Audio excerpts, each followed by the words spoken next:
Okay, your Year 8 project is the emoji cushion. So the first thing you're going to do is you take your template, circle that needs to be pinned onto each piece of fabric, pin it all the way around, and then simply what you need to do is you then need to cut all the way around. It's important that you do this so that you have a circular piece to work with. Take the pins out, place them in the pot at the side, and the next thing that you're going to do is take your template off. Now this yellow piece of fabric is going to be the front of your emoji face.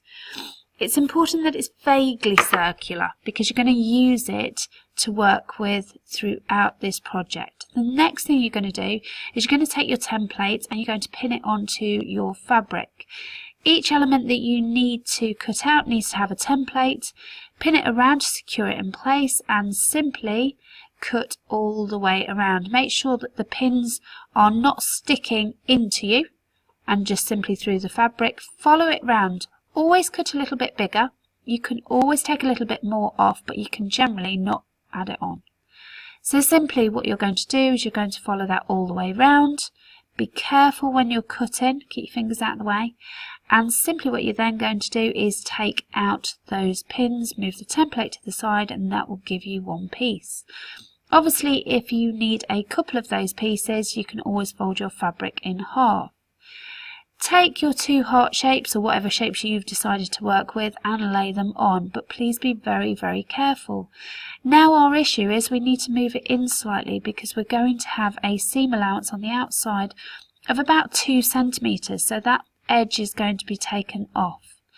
Make sure that you lay it carefully, you're happy with that layout, and then pin it in place again, making sure that the fabric is flat. Any rooks that you have at this point will actually show up once you go onto the machine, so be very, very careful. Pin it all the way around, make sure that you're happy with it.